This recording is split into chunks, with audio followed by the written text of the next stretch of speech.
La principal diferencia entre el pacto de obras y el pacto de gracia es que el primero tiene que ver con la relación entre Dios y Adán y Eva, antes de la caída, mientras que el segundo tiene que ver con la relación entre Dios y los descendientes de Adán después de la caída.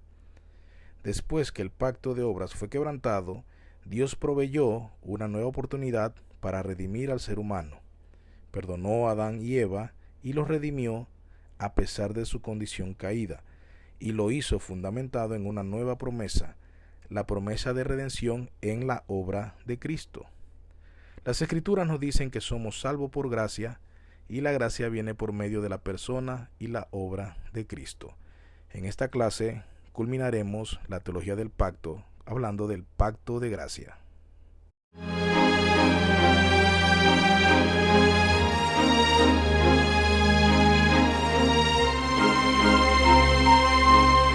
Bien, entonces hoy vamos a cerrar esta parte de teología del pacto con el pacto de gracia. Eh, el pacto de gracia. Ese es el pacto que vamos a ver hoy, y vamos hoy a deleitarnos, a gozarnos, porque este pacto, como dije en la oración, nos permite, nos da el acceso al Padre después de haber sido separados por el pecado, después de haber sido eh, culpables ante el pacto de obras. Este pacto nos permite reconciliarnos. Este pacto nos permite venir al Padre y ser reconocidos como hijos, ser adoptados como hijos. Ya sabemos que todos los seres humanos son creación de Dios, mas no todos son hijos de Dios. Ya, primer capítulo del Evangelio de Juan dice que a los que lo recibieron y los que creyeron ya en su nombre, a eso se les dio potestad de ser llamados hijos de Dios, no es a todos. Y eso es de gran gozo para nosotros, que nosotros hemos sido llamados hijos de Dios porque hemos creído en su nombre, porque hemos creído en Jesús como nuestro Salvador. Y obviamente, ahí mismo dice en el Evangelio de Juan, esto no nace de nosotros, sino que es por obra del Espíritu Santo. Entonces, obviamente, quiero iniciar con eso. Gran regocijo debe causarnos a nosotros, los hijos de Dios, de saber que este pacto nos permite ser adoptados como hijos. Ya éramos criaturas, como todos los ciudadanos, pero ahora somos hijos. Am, Muy bien.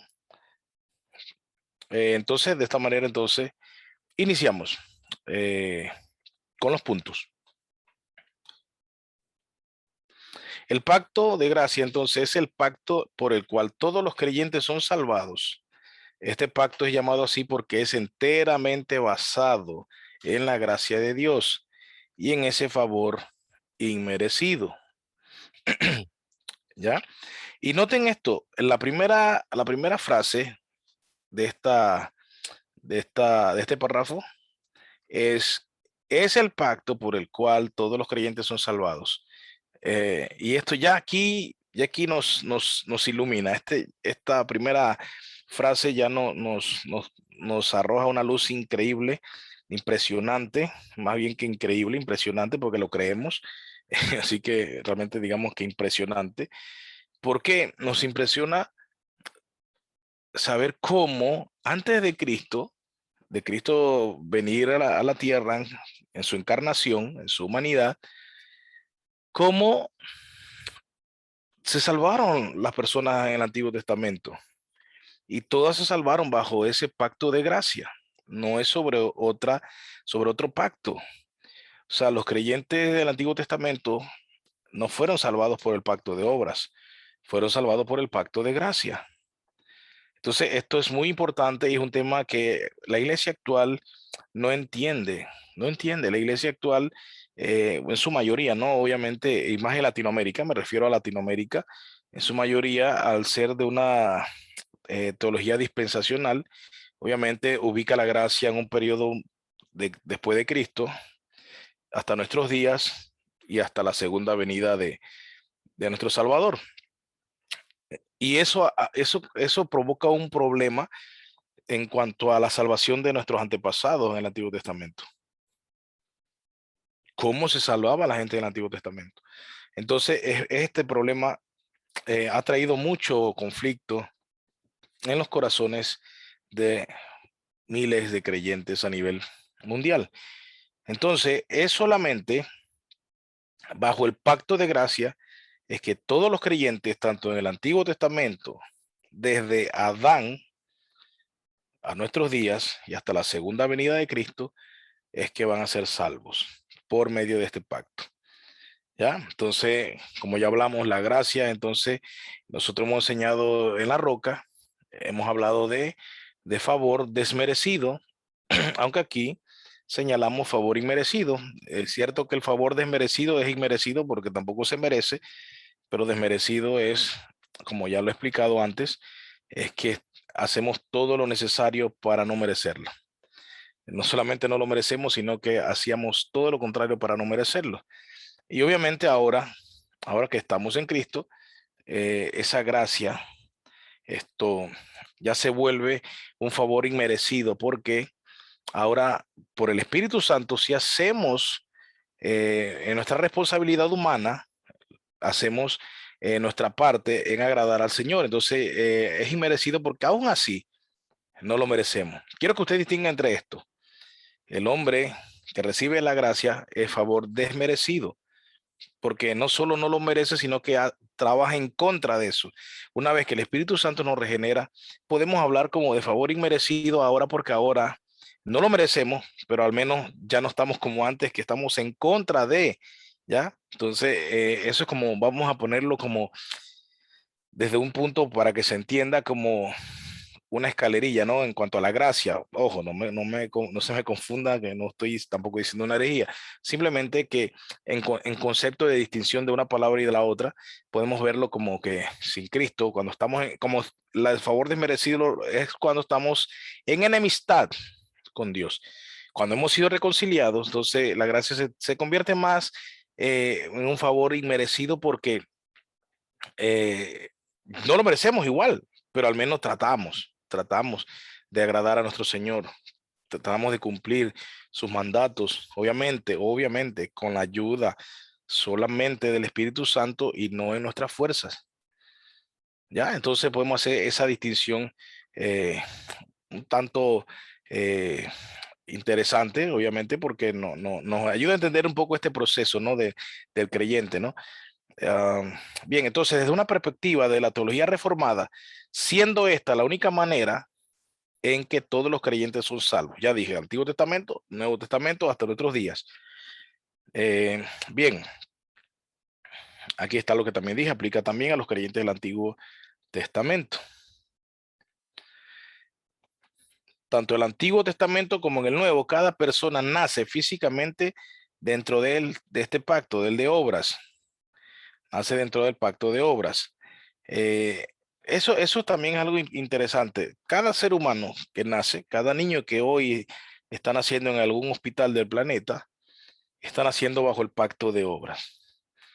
Ahora, esa persona va a crecer en ese pacto de obras y va a seguir su vida eh, siendo evaluado por este pacto de obras. Sin embargo, la persona, cuando entonces viene a Cristo, cuando el Espíritu Santo lo regenera, entonces que esa persona es trasladado de ese pacto de obras a un pacto al pacto de gracia. Ahorita vamos a ver unos pasajes nada más para que pueda tener más clara la idea.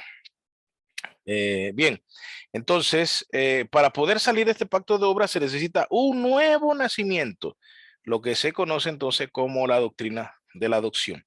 Yo quiero que usted me acompañe a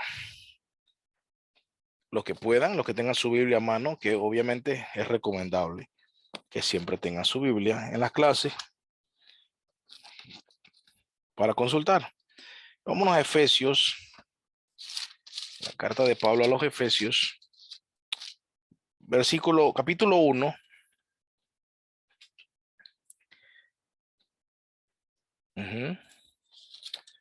Yo quiero que busque el capítulo 1, versículo. Vamos a leer del 2 en adelante, ya para no leerlo fuera de su contexto, para que podamos ver todo lo hermoso de este contexto que es uno de los pasajes más hermosos de la Biblia entera. Sin desmeritar a los demás, sino que tiene una hermosura eh, que para nosotros es más hermoso, porque ya van a ver por qué es más hermoso para nosotros, por lo que dice. Mira lo que dice: gracias a vosotros y paz de parte de nuestro Señor, de nuestro Padre y del Señor Jesucristo.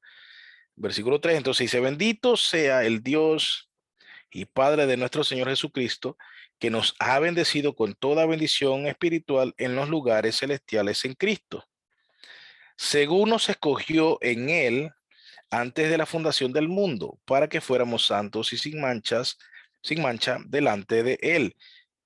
En amor nos predestinó para adopción. Noten allí, aquí está. Este es uno de los pasajes que es fundamental en la doctrina de la adopción. Hay otros pasajes, pero vamos a ver este y vamos a ver uno más para no demorar mucho, ¿no? Entonces, en amor nos predestinó para adopción como hijos para sí mediante Jesucristo. Y este mediante Jesucristo es importante, porque la adopción es por medio de Jesucristo. ¿Conforme a quién? A mi voluntad. No he sido adoptado conforme a mi voluntad. Dice que hemos sido adoptados conforme a beneplácito de su voluntad. ¿Ya? Hemos sido adoptados conforme a beneplácito de su voluntad. ¿Para qué? ¿Con qué propósito? Para la alabanza de la gloria de su gracia. Entonces aquí vemos esto, la adopción y la gracia, juntos en un pasaje impresionante. O sea, que hemos sido adoptados por medio de Jesucristo, conforme a su beneplácito, a su voluntad, para la alabanza de la gloria de su gracia. O sea, ese es el propósito, la alabanza de la gloria de su gracia. Y miren esto, esa gracia que gratuitamente ha impartido, gratuitamente, gratis. No hiciste nada, no pudiste comprarla porque no estaba en venta, es gratis, pero no la merecías, es gratis. Entonces dice, para la alabanza de la gloria de su gracia, porque si no fuera gratis, le dijo algo, hermano, si no fuera gratis, entonces no fuera para la alabanza de la gloria de su gracia. Si no fuera gratis, entonces sería para la gloria del hombre. Y nosotros queremos obviamente soli deo gloria. Entonces, continuamos, dice, gratuitamente impartida sobre nosotros en el amado. El amado en este caso se refiere a Jesús. Ya, de nuevo vemos al mediador, de nuevo vemos la importancia, hermanos, del mediador. Ya, en él tenemos, dice el versículo 7, en él tenemos redención mediante su sangre. Está hablando de nuevo del mediador, Jesús. En él tenemos redención mediante su sangre, el perdón de nuestros pecados según las riquezas de su gracia, que ha hecho abundar para con nosotros. Oh, qué tremendo. Cómo este pasaje exalta la gracia de nuestro Señor. ¿Ya? El perdón de nuestros pecados, hermano, y aquí esto, si usted no lo ha visto con estos ojos, estos lentes, se los muestro. El perdón de nuestros pecados, has escuchado el canto que cantamos nosotros y uno de nuestros favoritos, eh, su gracia es mayor. Mis faltas son muchas, pero su gracia es mayor. De aquí se inspira ese canto. O sea, yo tengo perdón de mis pecados, que son muchos, pero miren, hay riquezas de su gracia. O sea, su gracia es abundante, es rica, ¿cómo se llama? Eh, demasiada, no sé, es infinita realmente. Es infinita, no se agota nunca. Así que mis faltas son muchas, su gracia es mayor.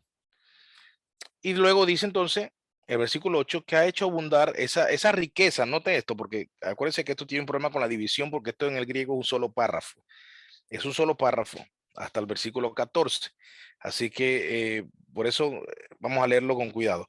El 8 vamos a empezar a leerlo antes del 8 eh, desde el versículo 7.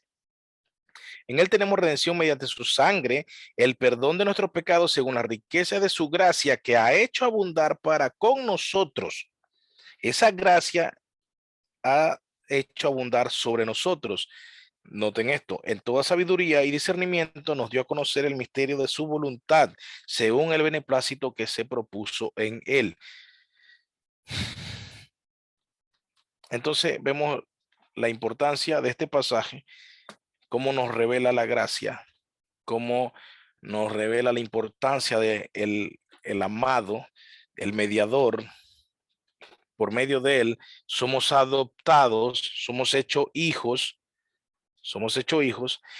Bueno, antes de pasar allí, quiero otro pasaje más ahí mismo en Efesios 1, que se me estaba pasando.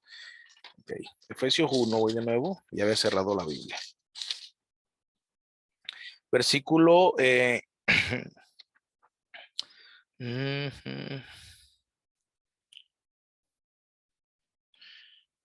uh-huh,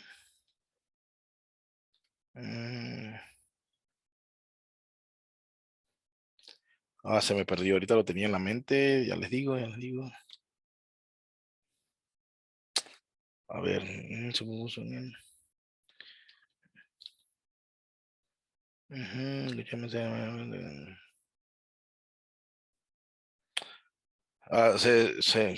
fue.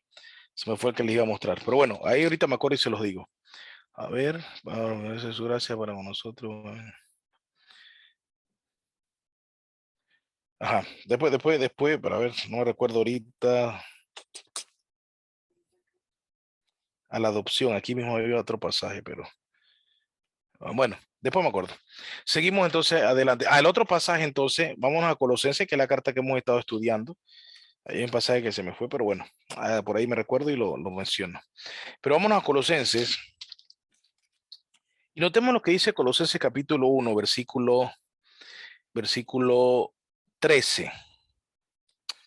Y notemos esto, Colosenses capítulo 1, versículo 13. Note aquí que dice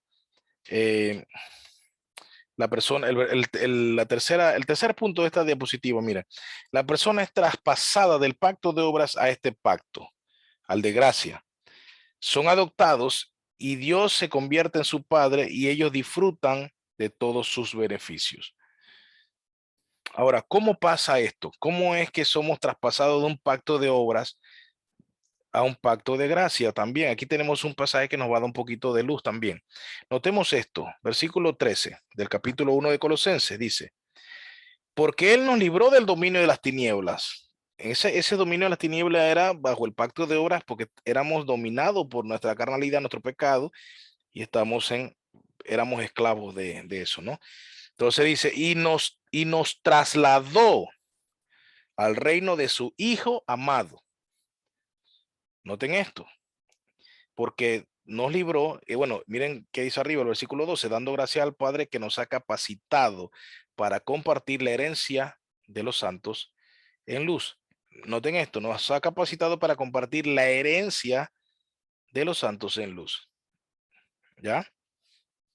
Entonces, al compartir la herencia, él dice que el mismo Dios, porque dice dando gracias al Padre, dice porque Él, o sea, el Padre nos libró del dominio de las tinieblas y nos trasladó al reino de su Hijo amado, en quien tenemos redención. Y dice, dos puntos, el perdón de los pecados. Entonces, aquí nosotros podemos ver como en esta carta a los Colosenses también vemos que hemos sido, no dice que nosotros nos movimos de un reino al otro, no dice que, bueno, tú estabas en las tinieblas y ahora caminaste un poquito y llegaste al reino de Dios. Tampoco dice que por medio de una oración te pasaste de una oración del pecador, de una oración de fe, te pasaste del reino de las tinieblas al reino de Dios. No es por medio de una oración como te dicen en las iglesias, pasa adelante, quien quiera hacer la oración de fe, diga Jesús, te acepto como mi Salvador. Eso no es lo que te hace trasladarte al reino de... Dice, Él nos ha trasladado. Él nos ha trasladado. O sea, tengo este celular, lo agarro, lo traslado acá. Él no se mueve solo, yo traslado el celular. Entonces, nos ha trasladado, dice, del reino de las tinieblas al reino de su Hijo amado. O sea, en otras palabras, nos ha pasado del pacto de obras donde estábamos condenados y nos ha trasladado al pacto de gracia. Nos ha traspasado de un pacto a otro pacto, que ahora por medio del Padre, Él nos ha entonces traspasado al pacto de gracia. Y en el pacto de gracia hay gozo, hay seguridad, hay regocijo, hay misericordia. Y eso es hermoso, hermano. Entonces,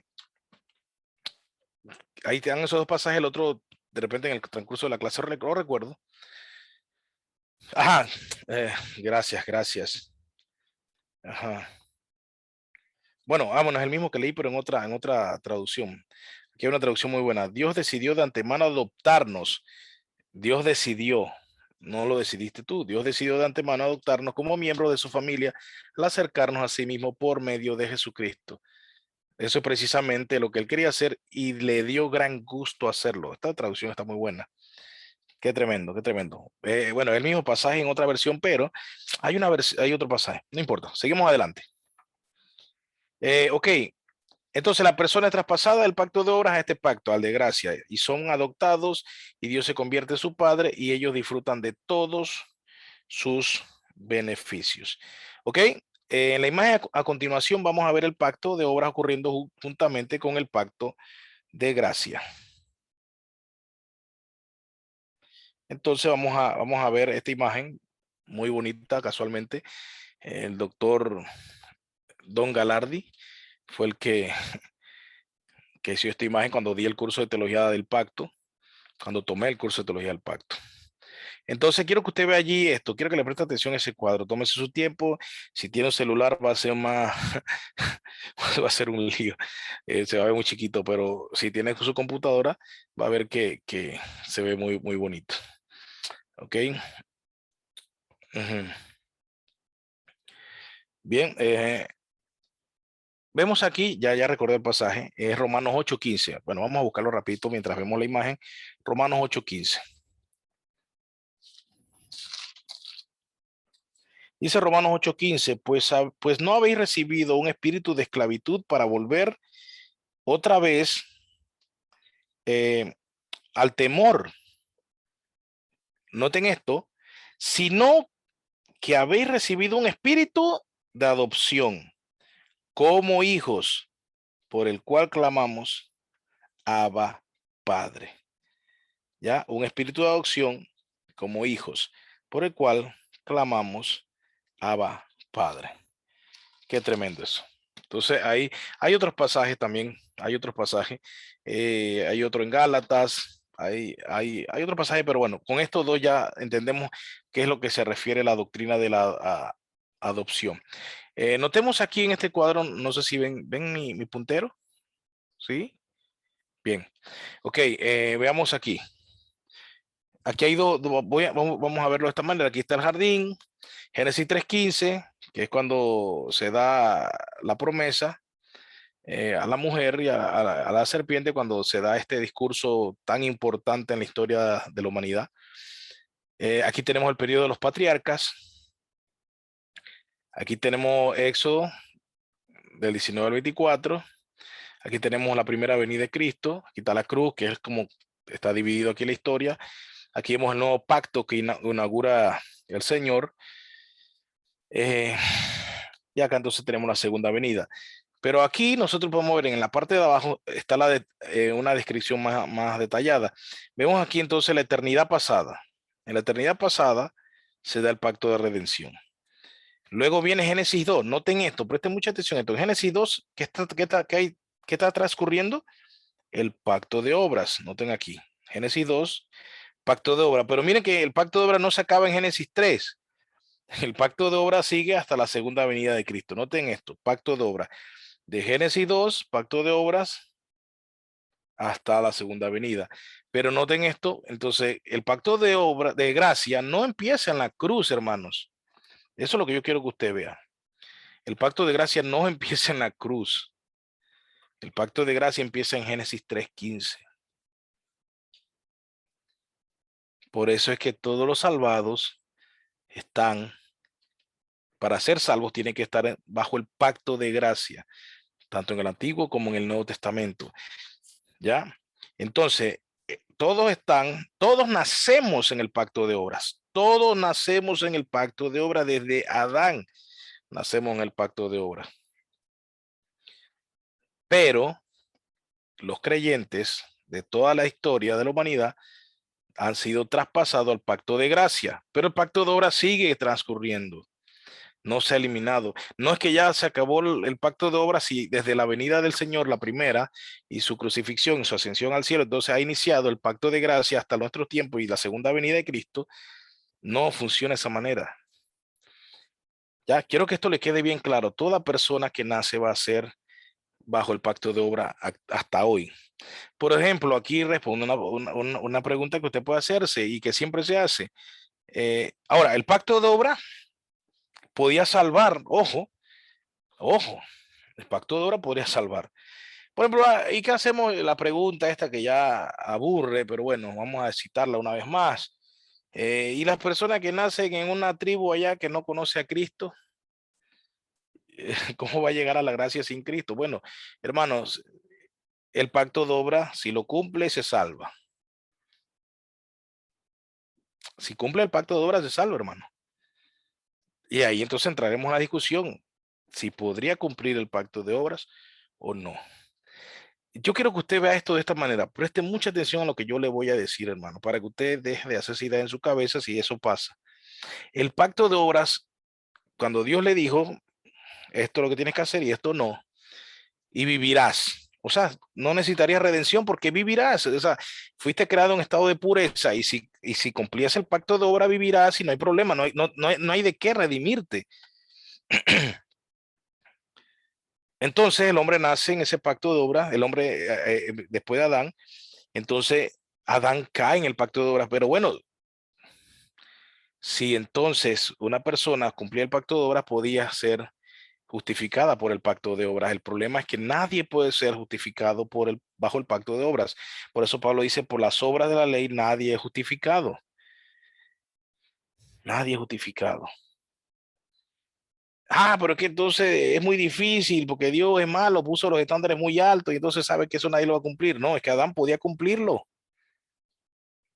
Adán podía cumplirlo, pero no quiso, no quiso. No sé si me entienden, eso es claro. O sea, no es que Dios puso los estándares muy altos. Cuando Dios puso el pacto de obra, cuando lo estipuló, Adán podía cumplirlo, pero él fue el que decidió no cumplirlo. Ahora usted ve, bueno, cumpla el pacto de obra. A pesar de que está infectado por el pecado original, haga su esfuerzo a ver si usted puede cumplir el pacto de obra. Entonces usted va a ser salvo por sus obras.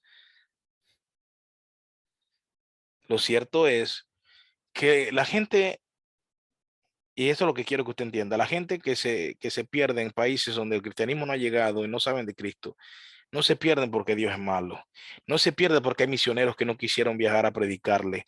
No se pierde porque no han llegado Biblias traducidas en su idioma. No, hermano. Se pierden porque nacieron bajo el pacto de obras y lastimosamente nadie será justificado por las obras. Pero no es una trampa de Dios ni un juego malévolo, es simplemente que así Dios lo estipuló. De hecho, el pacto de gracia no era necesario. O sea, escúcheme, hermano, el pacto de gracia no era una obligación de Dios. O sea, no sé si me entienden, hermano. Yo quiero que te entienda. Hay un pacto de obras que ninguno cumplió, ninguno de nosotros ha cumplido y todos merecemos irnos al infierno, derechito al infierno sin perdón. Porque fallamos al pacto de obras. Fallamos al pacto de obras y dice, el día que fallas este pacto morirás.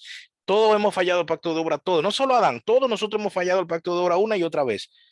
Todos merecemos ir al infierno. Entonces, aún así, en el pacto de redención se ha diseñado una forma de salvar al hombre sin merecerlo y es a través del pacto de gracia, o sea, mejor dicho, el pacto de regalo, imagínense, el pacto de perdón y regalo, desmerecido o inmerecido. ¿Y qué yo hago? Preocuparme porque no le predicaron allá en la tribu de Chanchunchín. Mano, no seamos hipócritas. Preocúpate por tu salvación. Y en que no le predican allá en la isla de la Nueva Guinea Ecuatoriana, no sé qué. Hermano, Deja de ser hipócrita y preocúpate por tu salvación. Si tú has sido alcanzado por el pacto de gracia, regocíjate, da tu vida de adoración a Dios, entrégate a Él, a una vida de servicio y de piedad, y ora por esos hermanos, y ora por la humanidad, ora por todos. Y deja de estar cuestionando al Creador, porque el Creador ha sido bueno tan solo por considerar el pacto de gracia bajo el que tú y yo estamos hoy, gracias al Hijo, al Padre y al Espíritu Santo. Nosotros no somos como esos que van para el hueco porque hemos entrado en este pacto. Y a Dios sea la gloria que nos concedió este regalo sin merecerlo. Yo no tengo que estar preocupando porque no lo han predicado allá y si Dios es malo porque no lo han predicado y que allá nunca conocieron a Cristo. Eso es ser un, escúcheme, eso es ser diabólico. Eso es ser diabólico, hermanos. Que se entiende, no sé si se entiende. Ahorita al final me dirán si se entiende o no se entiende. Pero esa hipocresía de que los que no le predican allá y cómo si esa gente, y si es buena y se salva. Bueno, escúcheme, como dijo, creo que fue, ni recuerdo quién fue el que lo dijo, pero bueno, si son buenos, se salvarán. Créame, hermanos, que si son buenos sin Cristo, se salvarán. Pero sabemos tú y yo que la Biblia dice que no hay nadie bueno, por lo tanto, bueno, ya eso no es mi problema, es problema de todo el que ha arrastrado su pecado y que insiste en vivir en pecado y no es Dios que te puso el pecado, no es Dios el que te obliga a pecar, más bien todos deberíamos estar condenados, pero hay un Dios misericordioso que estableció un pacto de gracia para que tú y yo no seamos condenados, sino que tengamos vida en Él.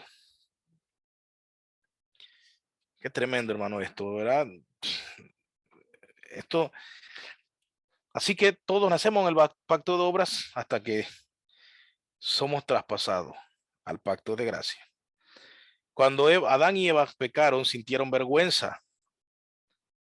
Cuando Adán y Eva, usted puede leer allí que se escondieron. El Señor llegó preguntando, ¿dónde estás, Adán? ¿Dónde están? Estaban escondidos tapándose con hojas de higuera. El problema es que Tozer describe la hoja de la higuera como el inicio de la religión como el hombre tratando de cubrir sus faltas sin Dios. Me gusta mucho esa ilustración de Tozer. Eh, la hoja de higuera, el hombre tratando de cubrir su pecado. No, así me cubro. El hombre no puede cubrirse su pecado, porque el hombre perdió esa pureza y él no se la puede regresar así. Necesita que alguien le devuelva esa dignidad perdida. Así que cuando el hombre se cubrió con esas hojas de higuera por su vergüenza, porque hermano, eso es lo que trae el pecado trae vergüenza. Una vez, una vez, hermano, bueno, en todo lo que yo leo, a mí se me olvida, a veces a veces no puedo ni citar bien porque yo leo y de repente no recuerdo exactamente ni en qué libro, pero bueno, ahí está, usted después puede buscar y si esto no es de acuerdo a la Biblia, usted me lo dirá. Pero tampoco puedo cometer el error de decir que eso se me ocurre a mí, porque no puedo robarme los créditos de otra persona. Pero alguien dijo que el pecado siempre causa vergüenza. Y cuando estamos cuando estamos en esa situación, pensemos, ok, si yo cometo un pecado, digamos que yo sea un mentiroso, pues. Tengo la costumbre de mentir y es mi hábito mentir. Soy un mitómano que hasta me creo mis propias mentiras. Entonces imaginemos esto. Bien, decía el libro, ¿te atreverías a postear o a publicar en el periódico del país más visto en primera plana tu pecado? Por ejemplo, Pablo, el gran mentiroso de Panamá. Y así tú podrías ver qué pasaría. Haga la prueba. Imagínese usted sabe con lo que lucha y con lo que a veces se resbala. ¿Usted se atrevería a poner eso en el periódico en primera plana y que todo el mundo vea que usted es eso? En el caso, y espero que no sea el caso aquí de nadie en la roca, por la misericordia de Dios, espero que no sea el caso, pero imagínese una persona que esté casada y sea un cristiano y sea un adúltero. Imagínese en la primera plana. Voy a ponerme a mí de ejemplo, que Dios me libre, pero voy a ponerme en mi ejemplo para no decir nombre y que nadie vaya a pensar una cosa loca, pero No hay que decir que Pablo, el adúltero más cotizado de Panamá. Con eso que dije más cotizado alude al egocentrismo y todo esto. Pero hermano, yo creo que ni aunque lo adornen bonito, usted no quiere que aparecer en el periódico como el adúltero, el famoso adúltero. Hablando de eso, cómo han destruido a María Magdalena, Dios mío. Es una cosa impresionante. Es otro tema, otro día lo hablamos. María Magdalena que la han puesto de prostituta y de, ay, Dios mío, qué barbaridad. Eso es una cosa que... eh, pero imagínese esto, hermano. Ponga su pecado, su lucha, póngalo orgullosamente en el periódico en primera plana. Y eso es así ante Dios, en el sentido de que tu pecado causa esa vergüenza, debe causarte esa vergüenza ante Dios, porque Dios está viendo en primera plana tu pecado. ¿Qué te parece? Ese pecado en el que insistes, persistes y sigues acariciándolo y sigues ahí deleitándote. Está saliendo en un periódico que tiene el Señor allá, hablando en sentido figurado, ojo, está viendo todos los días como fulano, mengano, sultano, aparece en primera plana adorando su pecado, acariciando su pecado, deleitándose en su pecado. Eso nos debe dar vergüenza, como le dio vergüenza a Adán y a Eva, su desnudez. Y obviamente esto alude al pecado. Entonces pensemos en esto, hermano. Pensemos en esto. Bien, pero aquí es donde viene la belleza del evangelio, hermanos. Qué hermoso esto, dice. Dios vio que los vestidos de Adán y Eva que los vestidos que Adán y Eva tenían eran insuficientes.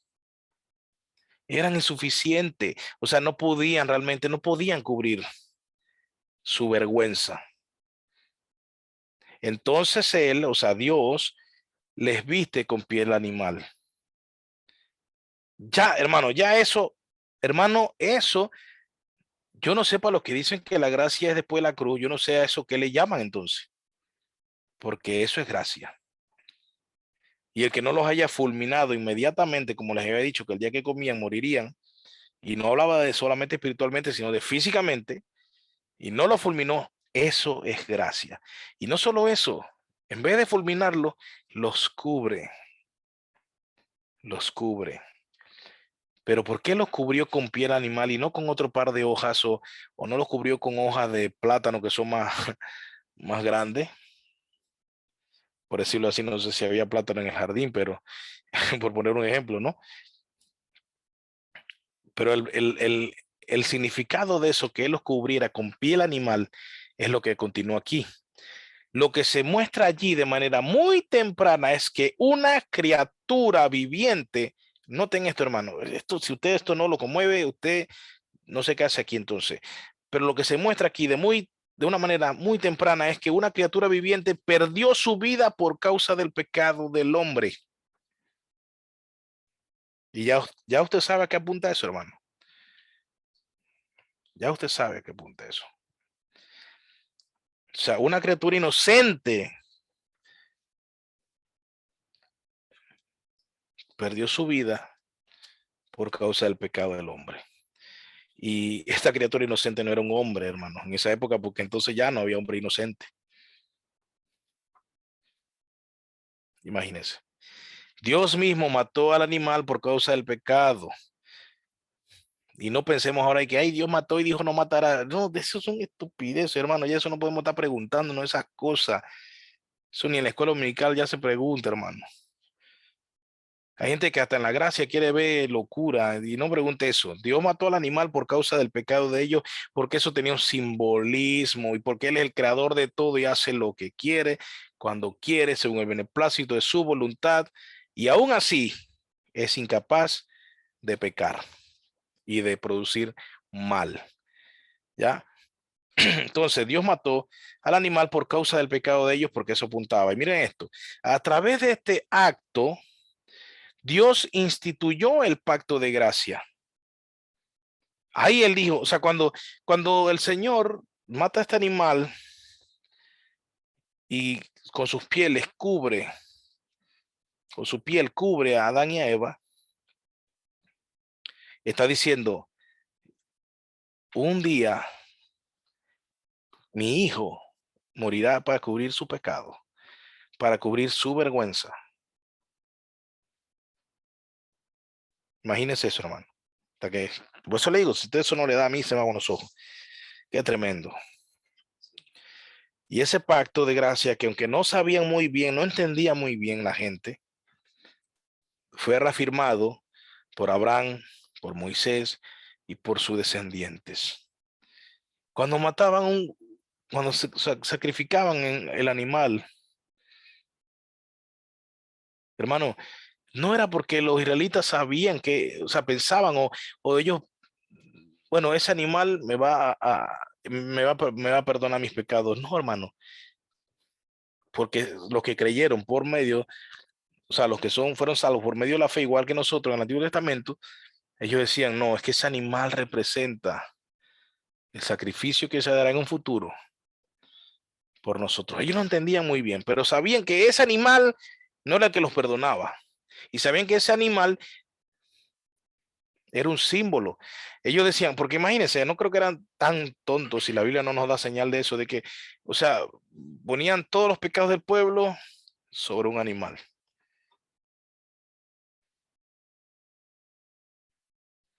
Eso es simbólico, hermano. Eso no es literal. Eso no puede ser literal.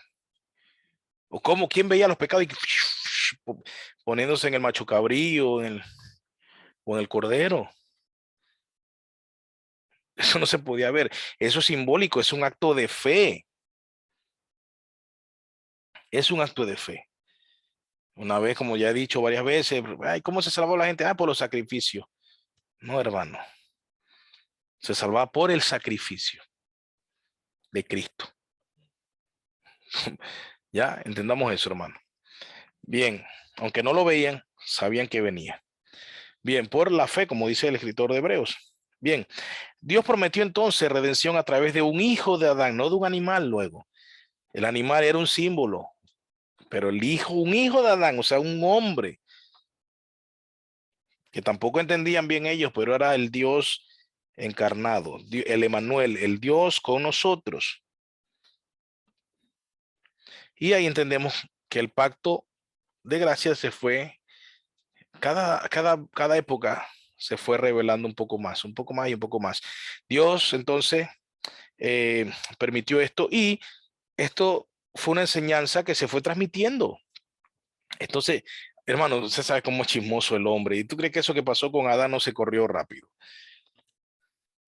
Así mismo Dios quiso preservar que se transmitiera toda esta noticia. La gente sabía lo de la serpiente, la gente, todo el mundo sabía lo de la promesa de la simiente de la mujer. Eso se sabía.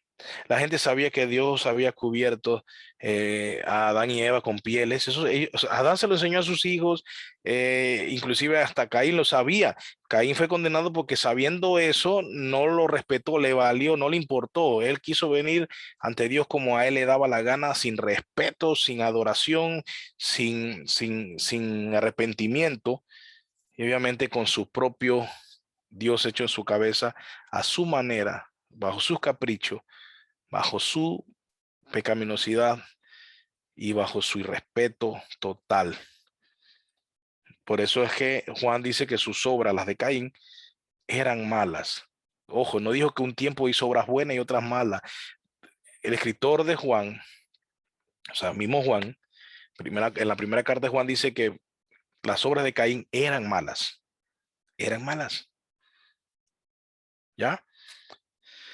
Entonces, eso fue lo que pasó, que llegó hasta Job. Usted va a ver Job. Job hacía sacrificio por sus... Ok, vamos a leer Job rapidito, Job. Vamos a leerlo rapidito, rapidito. Job 1, versículo... Vamos a leer desde el 5.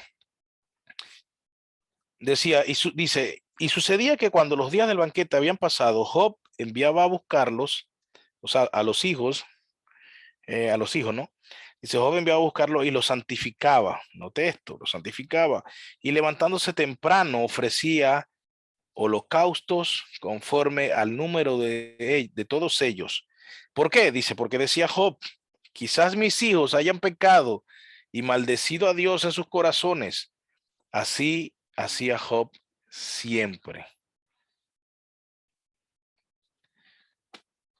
Ok, el holocausto sabemos que era el sacrificio, la quema de la grosura que subía con olor grato. De ahí viene la palabra olá, que tuvo el curso de teología de la adoración, aprendió eso. Olá, que significa lo que sube con olor grato, ¿ya? Olá es como lo que asciende, y eso implica esta idea de la quema de la grosura, que el Señor recibe la ofrenda, el sacrificio, y le es agradable. Entonces, él ya sabía eso, Job sabía eso, porque lo había aprendido generación tras generación. Además que Job es del tiempo patriarcal. Sí, todo lo que apunta el libro de Job apunta que es el tiempo de los patriarcas, no fue después. No vamos a entrar tampoco en ese detalle del análisis de Job. ¿Ya? Job tenía conocimiento de esto, de lo que pasó desde Adán y de cómo Dios iba eh, revelando progresivamente, poco a poco, el pacto de gracia. No tenía todo el conocimiento de todo, pero tenía la ley escrita en su corazón y tenía un buen entendimiento de que tenía que haber un sacrificio por el pecado. Eso ya él sabía. Alguien tiene que morir por el perdón de los pecados. No sé muy bien, se ha enseñado qué es esto, presento un holocausto. No es el holocausto el que me da el perdón, sino lo que apunta. Yo creo en eso y ¡pum! Los hijos recibían perdón y Job recibía perdón también con toda su familia. Entonces la historia de Job, como dice, es del tiempo patriarcal. Bien, ya casi acabando. El pacto de gracia debe distinguirse del pacto de obras, pero nunca separado de este. Obviamente, si no hay pacto de obra, no hay pacto de gracia. ¿Por qué? Porque el pacto de obra que nos condenó, ya estaba el pacto de gracia allí mismo para entonces rescatar a la humanidad caída. Pero si el hombre completa el pacto de obra, el pacto de gracia no era necesario. Entonces, por eso hay que distinguirlo. Distinguimos lo que es el pacto de obras, distinguimos lo que es el pacto de gracia, pero debemos verlo juntos, porque la gracia es necesaria porque el pacto de obra fue incumplido. El pacto de obra se incumplió, hay pacto de gracia. Los que no están bajo el pacto de gracia, ¿bajo qué pacto están? Bajo pacto de obra. Entonces, por eso no hay que separarlos. En cuanto a cuando hablamos de uno, el otro está allí, porque hoy todavía está vigente el pacto de obras, pero nosotros, gracias a Dios, ya no estamos sujetos a ese pacto, sino que estamos bajo el pacto de gracia al igual que todo lo del Antiguo Testamento, y por eso hago recalque de eso porque se enseña que no, que esa era otra forma, no, igual ellos. Entonces, este es el pacto de gracia que nos asegura que el pacto de obras es finalmente guardado. ¿Cómo? ¿Cómo? ¿Qué quiero decir con esto? Bueno, lo que quiere decir eso es lo que va a continuación. Dice, al final, la única manera por la que alguien es justificado delante de Dios es por obras. ¿Ya? Esta frase es de Sproul, que una vez la dijo y la gente quedó como. Dice, la única manera en que alguien sea justificado es por obras. Pero Sproul dice, pero aguántese un momentito. Sí, al final la salvación es por obras, pero no por tus obras, sino por las obras de Cristo. ¿Ya? Entonces somos salvos por obra, porque el pacto de obra tenía que cumplirse, pero bueno, nosotros no lo cumplimos, lo cumplió Cristo. ¿Ya? Entonces, la base de nuestra justificación es la obra perfecta de Cristo. Esa es la base de nuestra justificación. El segundo Adán, Jesús, se sometió al pacto de obras y logró lo que Adán no pudo lograr. Jesús sí cumplió en su totalidad el pacto de obras. Y como lo logró, esto es lo maravilloso, hermano. Jesús obtuvo todas las bendiciones prometidas originalmente a Adán, las obtuvo para nosotros. La obtuvo él y las compartió con nosotros, a quienes nos ha hecho adoptar por el Padre. Eso es maravilloso. El primer Adán, nuestra cabeza falló, pero el segundo Adán lo logró y nos ha rescatado. Hermano, si esto no le da gozo, yo no sé, hermano, qué le puede dar gozo. No sé si usted quiere ganarse la lotería para tener gozo, pero a mí esto me da gozo. Aquí esto Bueno, aquí yo estoy usando varios libros, estoy usando material de Don Galardi, estoy usando material de Sproul, estoy usando otro libro ahí también de teología pactual, en fin, pero algunas cosas de Don Galardi están demasiado buenas y bonitas para ponerla. Por ejemplo, este cuadro, este triángulo, el pacto de redención, es este, miren, aquí no hay la Trinidad, aquí vemos perfección, en este triángulo vemos perfección, pero luego entonces vemos el pacto de obras, y miren esto, sin mediador, el pacto de obras sin mediador, ¿por qué? Porque cada uno tenía que responder por sus obras, cada uno. No, pero cada uno respondía por las obras. ¿Y cuál era el requisito? Obediencia perfecta. ¿Ya? Entonces, nacemos naturalmente bajo ese pacto. O sea, todo hombre nace bajo ese pacto. Por la obediencia de Adán, digamos que, déjame ponérselo así, si Adán hubiese obedecido el pacto de obras y lo cumple, igual hubiese caído en el que primero que falla y rompa el pacto de obras. Porque todos nacemos bajo ese pacto, pero como Adán falló, nos condicionó a todos. ¿Ya? Y como eso pasó de esa manera, el resultado es muerte. Y el primer Adán fue por el que empezó toda esta locura. Pero vemos después entonces en el otro triángulo el pacto de gracia. Noten vean las cosas opuestas. Sin mediador y acá Cristo como mediador en el pacto de gracia. Acá la obediencia perfecta no se logró porque Adán no pudo.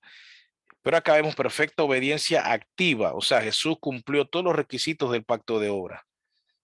¿Ya? Entonces, perfecta obediencia activa de Cristo. Como nuestro mediador, por medio de Él, entonces nosotros accedemos al pacto de gracia. Y ahí, entonces, cuando accedemos, se da lo que se conoce como el segundo nacimiento, la regeneración. No es nuestra obediencia ya, sino la obediencia de Cristo. Ahora, que yo soy un desobediente y vivo como me da la gana, no, porque entonces no se ha dado el segundo nacimiento. Ojo, la obediencia es de Cristo, pero para ser nacido de nuevo, yo tengo que agradecerle a Cristo también respondiendo en obediencia y tratando de ser imitador de Él, de imitar su vida, de imitar todo lo que Él es hasta que nosotros lleguemos, porque ese es el mandato, llegar a ser como Él, llegar a ser como Él. Pero como Él fue el que obedeció, sí, obedeció plenamente, entonces resulta en vida para, no, para Él, obviamente, y para nosotros. Y Él es el segundo Adán. Él es el segundo Adán. Qué tremendo este cuadro. Qué tremendo. Entonces, bueno, aquí ya venía de este cuadro, la explicación de este cuadro. De